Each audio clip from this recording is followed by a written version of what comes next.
Hello, everybody. Old Buck Dave again, back at you. This being the Two Old Bucks podcast. This is episode. I never looked this up in advance. I think it's 133 or 134. You'll find out in the end. But anyway, anybody else out there? That would be the other old Buck. Old Buck Dale. Old Buck Dale, welcome. Good to hear your voice. We're not in the same room again today, but we will be for coffee this weekend, maybe. Hey, I wanted to start off by apologizing. I gave you that Stump the Buck last week with the 3 clues, the answer being Dick Groat, who died at 92. The first clue was Champion Lakes. Now, that as it turns out, that is a golf course that Dick Groat founded and owned. He and I think he was co-owner with another guy. Where was that at? Outside of Ligonier, Pennsylvania. Yeah. Oh. So I know a lot of guys play that course, and they'd see him all the time, and they'd say, he was just the nicest guy. But anyway, so that was that was the other Stump the Buck clue. Well, that period, like I said, was that was a team that we were fascinated with. That was the heyday of our athletic prowess, I should say, and we did enjoy the adventures of those Pittsburgh Pirates in those days. Those names are familiar, but I didn't know that golf course. So that was a Stump the Buck question for last week, and I have something. I kind of ran across one I thought maybe you'd be interested in. You want to let me try to stump you? Oh yeah, go for it. This should be okay. Easy. I'm gonna give you easy for me to lose. I mean, well, you're more. I'm older. I've been around, exposed to more stuff. Yeah, you're older than me, but you also read a lot of other, periodicals and magazines and way papers too and much. Stuff. Yeah, way too many. So this is what do these people have in common? I'm going to give you. I'll give you 3 clues. And that's the. Are those the answers? The question you're answering is what do they have in common? Okay. So I'm going to. You're going to give me the people. Okay. Yes, the first clue is Sheryl Crow and Missy Elliott. Sheryl. No Crow. idea. Okay. I'm not sure I know who Missy Elliott even is. Is that a singer also, or is that part of the game? That's part of the game. So right. here's a second clue. George Michael and Willie Nelson. Rock and Roll Hall of Fame. That's right. And the last one I didn't even know is the Rage Against the Machine and the Spinners.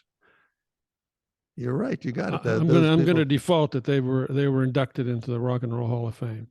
Well, that's what my research says. Okay. But I thought that would give it to you anyhow once you heard the Spinners. But yeah, they were all inducted. Yeah. I found that interesting because I didn't think of Willie Nelson as a rock and roll singer. I was going to say the same thing. I don't think he ever sang a rock and roll song. And I thought Sheryl Crow was a country western singer. Wasn't she? She's a little bit of everything. Yeah, she's kind of broad based. So I really like her stuff. I've seen her live, and she does a good show. So I'm thinking that that if you get into any Hall of Fame, for those people interested in that, that sector, it means something to them. Yeah, why not? Why not?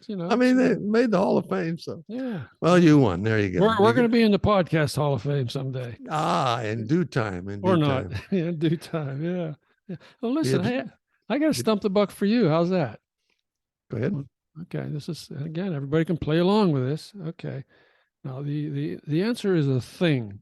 Okay. It's not a person or a place. It's a thing. It's a thing. Okay. A thing. Okay. There's the first clue. 500 pounds. 500 pounds.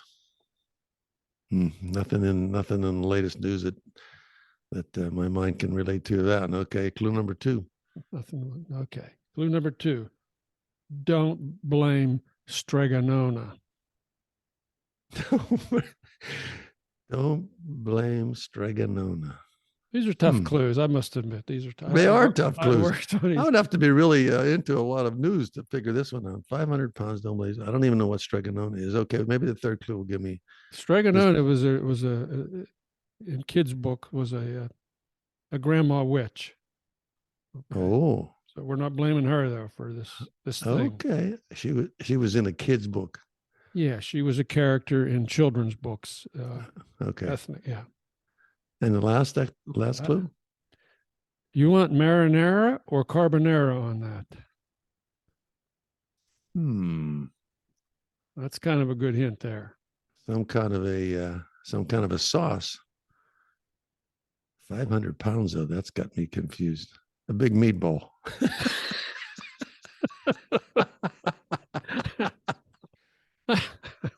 That's what the football That's coach. close. That's That's close. what our football coach used to call you.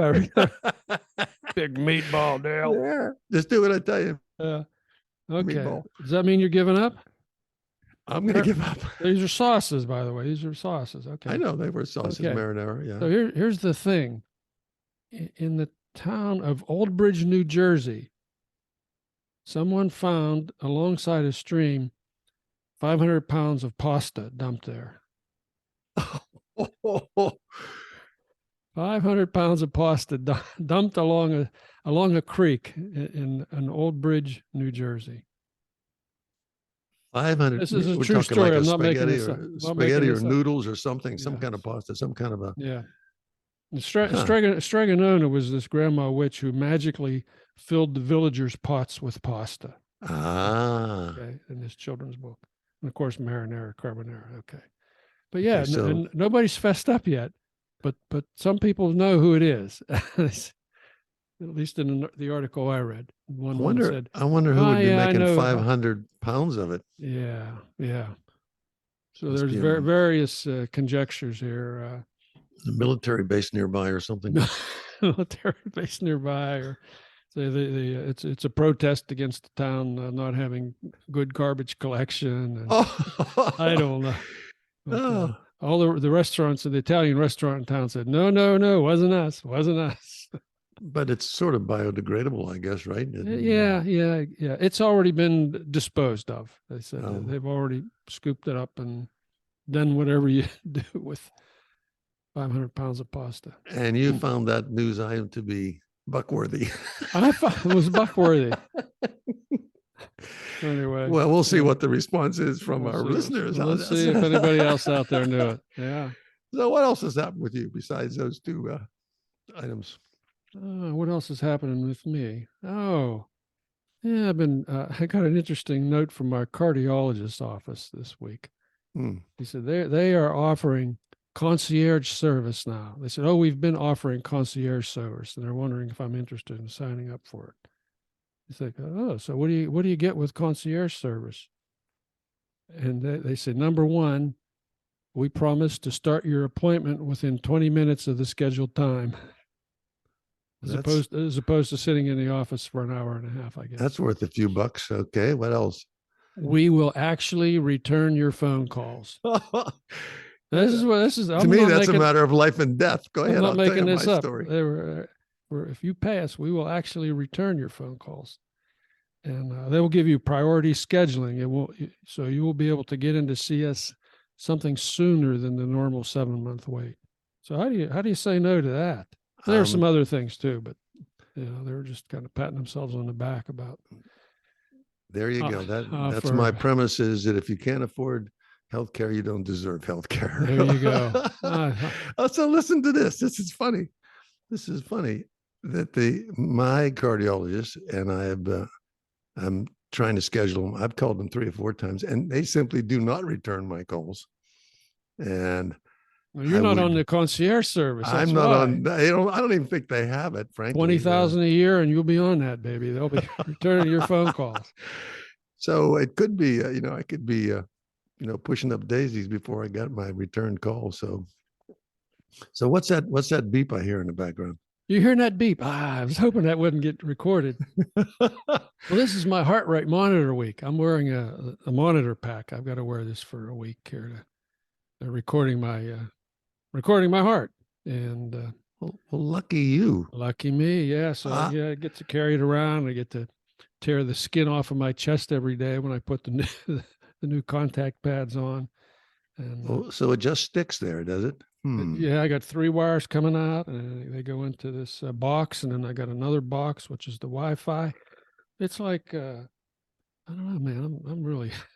It's funny. I called my old college roommate. He's retired in Silicon Valley. Okay. Mm-hmm. He said that, and I told him. He said, that's amazing. He said, I'm wearing a heart monitor this week too. And I said, yeah, really? I said, man, mine's like it's like 3 cell phones. He said, really? I said, well, how big is yours? He said, it's like a little bit bigger than a quarter. Oh, So that's the so difference between Silicon Valley medicine and Florida medicine. so when you pick your heart monitor, you can say, "I'll have the smaller version of that instead of Yeah. the Apple size version." Yeah, it might be the concierge version there because he's a rich guy. Hey, listen, we go back a long way. You've loaned me your bicycle pump and stuff like that. I really believe that I should be on her monitor myself. I really do think that that might give him a clue. So, is there any chance that since this thing is, you could borrow me this thing for one 24-hour period? Lend you my monitor for a day. And that would do You two could be things. Dave for a day. Well, that would do two things. One, that would probably say that they're paying attention, number one. And number two is whatever diagnosis you have, which is kind of like funny because they would force you to wear a. Which day did you decide I had that, right? Yeah. They would say, "Hey, you're suffering from this." It turns out you're on your fourth day of wearing this thing. Only on Saturdays I suffer from that. Yeah. Now, that's a novel idea. I'm going to give that serious thought. But at least I would be able to. I could get myself diagnosed, and you would have to vehemently deny that you didn't need a pacemaker or something like that. They'll be dragging me into the operating room. So our advice to the listeners: if you have a friend who has a monitor and you can't get your cardiologist to pay attention to you, ask him if you can borrow it. Oh, geez. I wonder if somebody's tried that already. Who knows? That's a good idea. I kind of like that. Well, I hope I get my chance to get tested. Maybe I'll find out how the ticker is going. Otherwise, no matter what happens, I'm not going back to the emergency room. Those guys are just a waste of time. So we'll see. We'll see how this plays out. Hang in there, folks. All right. It's 2 old bucks or one day, Dave. So, and this is 1 old buck. Well, that's pretty upbeat. That's pretty. I got a funny thing I want to tell you too. I've been practicing. I've been exposed to some AI. AI. Those are the 2 letters of the day, aren't they? Are we getting inundated with AI or what? We are getting inundated with AI, and in this case, this is called Antiquated Intelligence. Antiquated Intelligence. Hey, Dave, you would not believe. I was walking in one of my walking missions, and I can pass a McDonald's, and they modified their whole entranceway, so there's really only a computer monitor and 1 cash register. They've really simplified that. Okay. It's almost all automatic. Okay. So generally I go up to the counter and read the menu behind the teller or something and order from that picture. But now you can do this ahead of time, right inside the facility there. So I said, let me try to order this thing. So I'm pushing the buttons and I'm slowly figuring out the menu. Now, I mean, little kids can do this, and a lot of people, this is not a problem. This is my sort of second or third time to play with this. It's easier for little kids. I think so. I think so. So yours truly gets involved. Mm-hmm. I'm halfway through this thing. I take a look at the pictures and I push on the buttons I think will work. And so I believe I've made my order, and I'm looking for the one that says send, done, complete, pay, something that tells me that my order's done. Over. Yeah. Right. So I don't know what to push. So I'm looking and looking. So I erased it and I started again, and I still couldn't figure out how to say order. Okay. Yeah. So now I call the girl from behind the thing. She walks over and I said, "Can you tell me where it says?" Was she shaking her head as she walked over? She walks over, rolling her eyes. Yeah, she says, "I don't know how to do it either." So I said, "Oh," so I hit cancel. Yeah, and ended up going up to the counter, which she then typed in the pictures that I chose, and I got my coffee and what.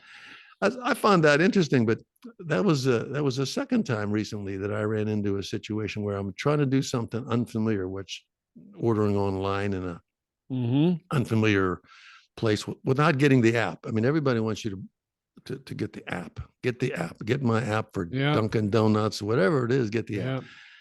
So I'm tech savvy enough. I got enough artificial antiquated intelligence to work my way through this. And then it comes down, I don't know how to sort of accept my order. I wanted to increase the quantity of the product I was buying by two, and I just didn't know how to do that. So I erased it. I went back in and I did it again, and this time it said I now have four. So I didn't want four. We're still not a McDonald's now. No, right? we're not a McDonald's. This is another AI program. It's the same problem, different same place. problem. Yeah. Yeah. So I finally, after I clicked on this to see where that went and see this one, finally I saw a portion where you order one piece and then they give you the option to order the rest, another one. And then, of course, I couldn't, I had to get open an account, go through all that. And then get and so I finally managed to do the whole thing and I got it done. But I felt so silly that this is the way of the future. I mean, I couldn't make a phone call and just order it online, which I'm familiar with. So if you're not on this, all this app train, and if you're not computer literate, buddy, the world is going to leave you behind. So whoever doesn't grasp it or get their app on there, you struggle like I do to do that every now and then. We are staring at the caboose disappearing in the distance. Oh man, that train is gone. That train is gone. Yeah. Oh gee. So that's my run-in with the with Antiquated Intelligence. Okay. Lately, I had an old folks things happened to me the other day that I thought was interesting. You still run into the occasional, like, oh, I didn't think of that, or I mean, oh, I forgot to do that, that kind of thing. Oh yeah. Yeah. Awesome. Well, if you're in the old buck age zone, then you can relate to this. Post-millennial. I was walking around the other day and I had, I don't have a big phone. I have the smallest Samsung phone I could get. And I don't like them because they don't fit in my pockets well, but you still got to carry them around. So I had this one in my pocket, and all day long, I'm trying to pull up my pants. Good. When it gets down, when your pants fall down below your underwear ring. There's a whole subculture out there that does that on purpose. I know. I know. I don't understand that. So I've been doing that. I mean, I'm doing that all day. I'm pulling them up and tightening my belt and doing that. And fortunately for me, that I had you had a long shirt on that. And long sleeve shirt just to protect me from the sun, and it wasn't too embarrassing. But nobody could see your crack. It was a pain, it was all. I'm just thinking, this phones. I hate these things, and I'm complaining to myself. So, at the end of the day, when I was sort of winding down from that dress code into my casual evening wear, nice segue there, isn't it? I said that very nicely, I think. Nice. Don't you think? Nice. I discovered that I had missed some belt loops on my pants, and so all the tightening wasn't helping at all. Oh, geez. I'm pulling that belt tight enough to go to another notch, and it just not and everything. I said, man, oh day. So finally I discovered, all day long I'm walking around like this. Here's the good news: you finally recognize more and more of that stuff is happening. Yeah, that's pretty soon you're not going to recognize that. You got to be inspected before you leave the house. That's it. You got to. Oh, I get that all the time. You go out looking like that. What's the matter? You're really wearing those shorts outside. Oh yeah. Good luck, old bucks. Good luck, old bucks. Geez. Hey, speaking of old. Yeah, this is kind of a stretch here, but it's something on my list of things to talk about. Yeah. I'm listening to a new podcast now, and I want to give this podcast a plug. This is you're a historian of sorts, so you would like this too, I believe. Mm-hmm. It's called "The Rest Is History." Okay, and it's two British guys who run this thing, and they just talk about. It's pretty interesting. They talk about all these different historical events. Not just British history, but they talk about American history, African history, different events in history, and maybe a different take on things, or this is what you learned, but this is what really happened, kind of stuff. So it's pretty good. My son turned me on to this. He said he's listening to it, and he said, "Yeah, try this one," and it's really interesting. I enjoy it. It's one of my bedtime podcasts, and we'll put a link to that. The rest is history. So. And they talk about, let's say, a battle or they talk about an event, a catastrophe, whatever it may be that I would be aware of, and they have a different spin on it. They dug something up that Well, we don't know about. let me just pull it up here, and I'll give you some of their episodes here. They're talking about, the coronations coming up here. It's coronations, sex, holy oil, and the Civil War. Okay, that's probably something you never thought about together.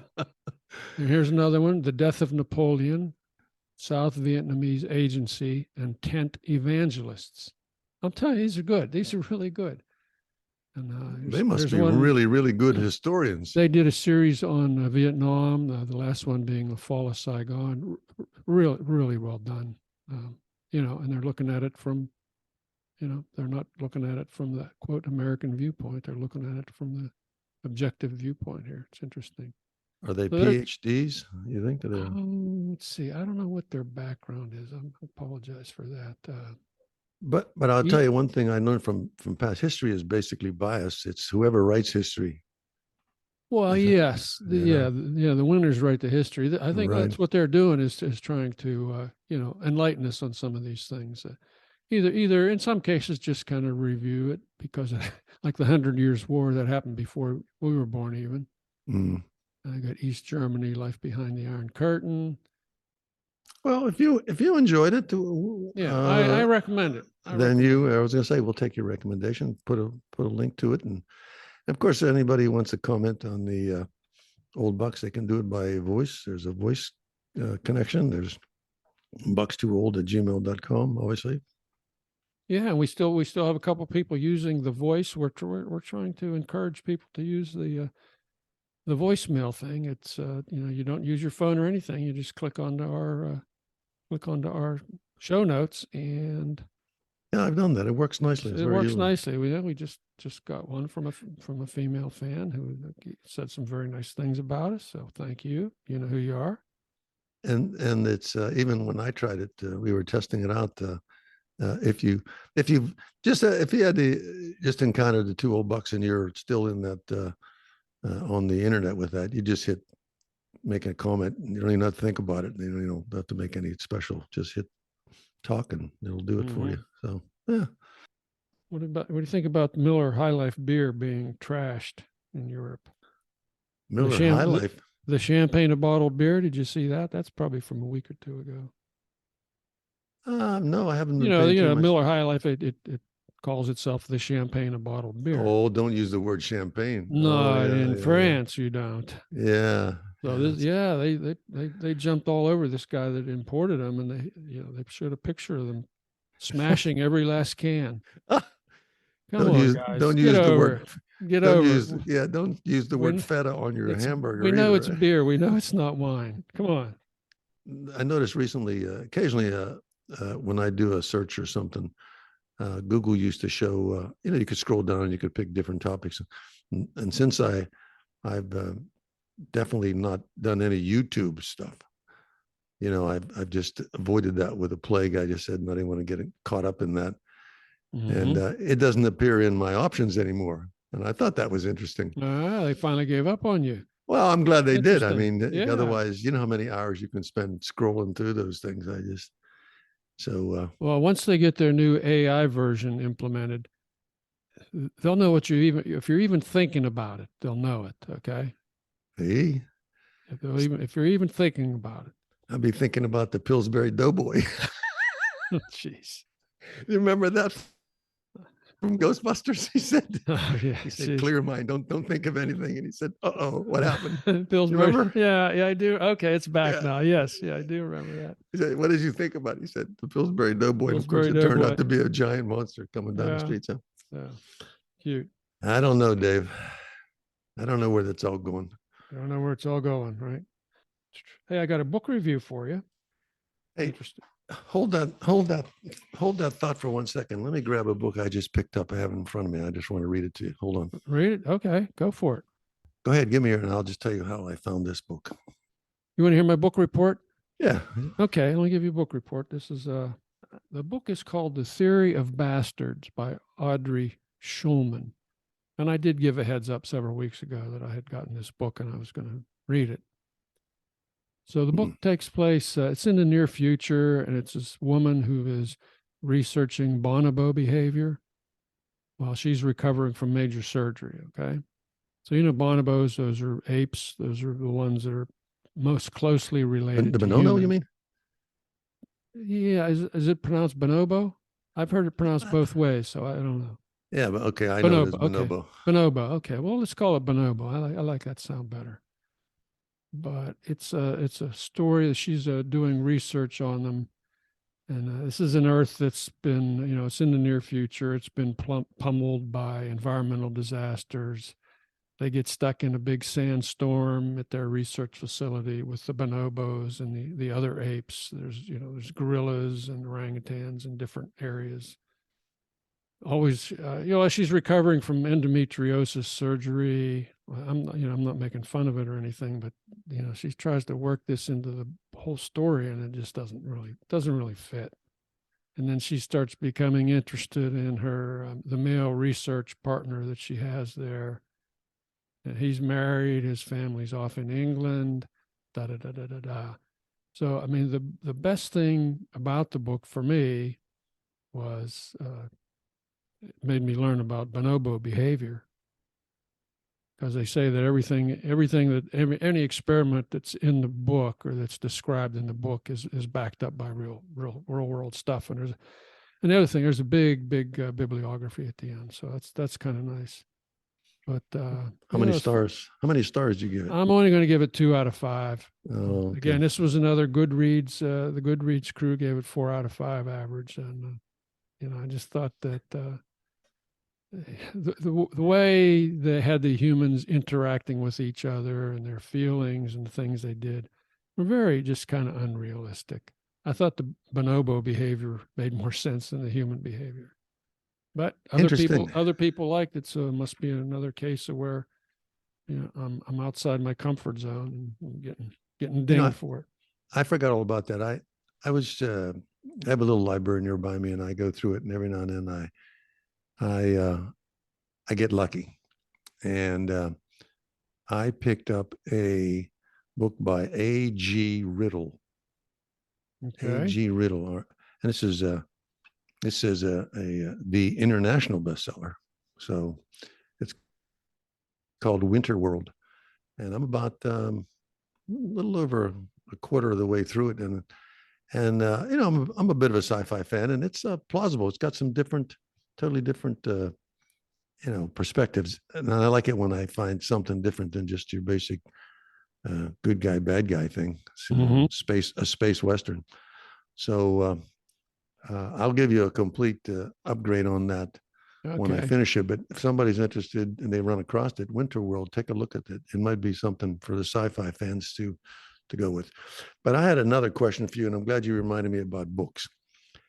How does New York Times best get on the bestseller list? How do they produce a bestseller list? Do you know how they do that? I guess they probably have some bookstores that feed them information on how many book sales they've had, I guess, or maybe from the publishers. I don't know. That's what I saw. That's what I read. That's what they said. They had 14 bookstores around the country, and they measured sales. Mm-hmm.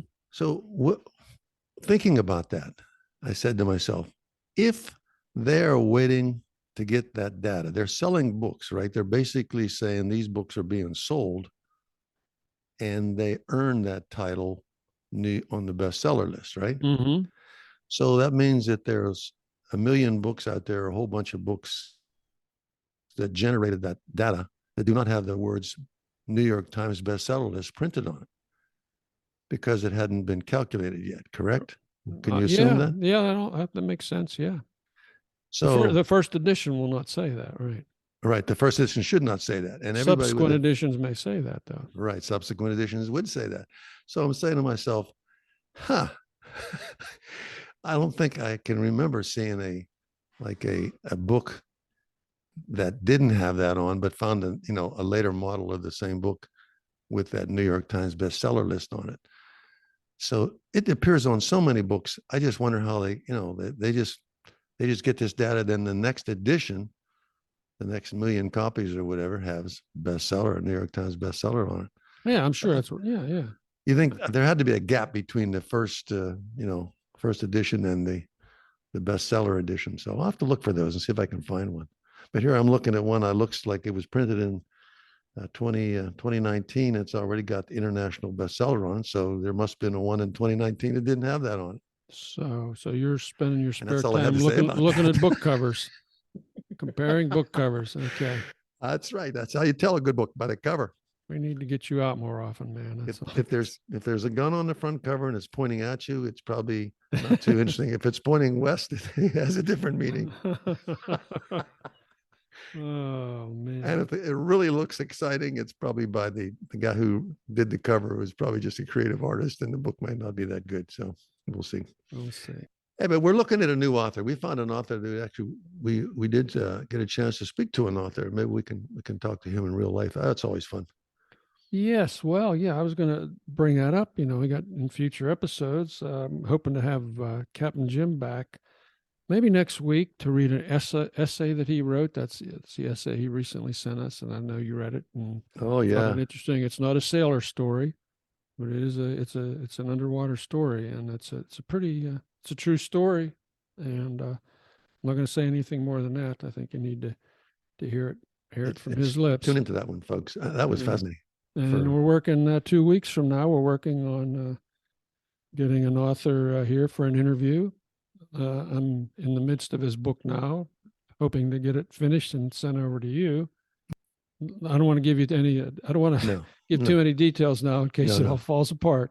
But it's but we've both met the guy. And what did you think of our 20 minutes? Actually, it's really a pleasure to meet somebody who's able to do that. I mean, you know what kind of effort's involved in that, of putting it together, editing, and time, and sometimes it takes years to actually get it into a hard, print version. Mm-hmm. And I admire those folks greatly. So we did have a chance to talk to him, and he's a very interesting fellow.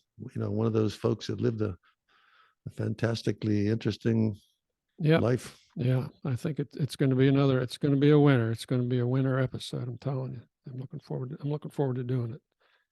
And the book is so far is just excellent. It's really just excellent. Well, we had haven't done a Ukrainian much of a Ukrainian update recently. I did mention that we is that war still going on? I thought. Oh, geez, it's still going on. Yeah. We don't get the daily updates on the news anymore. Maybe it's all quiet on the Western Front. Well, you must not be watching the news. Putin's claimed that the Ukrainians have blown up a drone over the Kremlin. That was staged. That's fake. An idiot tried to blow up the flag. I mean, I'm telling you what the truth. Putin did that himself for sure. Yeah. But one of my neighbors was just asking me. They said, "How many Ukrainians have come into the U.S. now since the war?"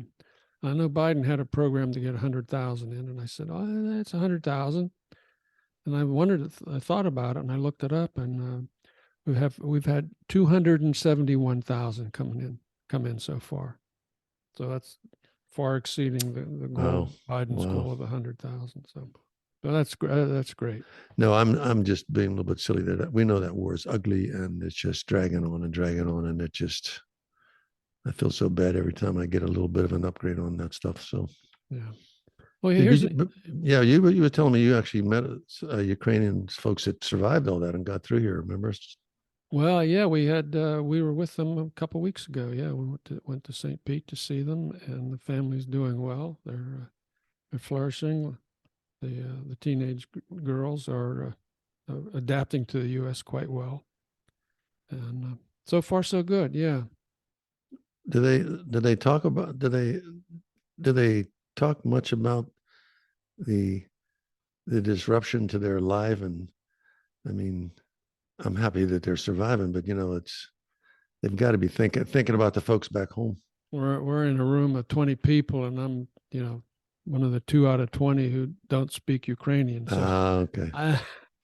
All I know is what my wife tells me secondhand. But it's just so far so good, I guess, is the best thing I can say about them. But well, it's good to hear your voice, and glad to touch base on some of these topics. And if we're getting near the end of our time, I just want to say thanks to all the listeners. This is Old Buck Dell saying we'll talk to you next time.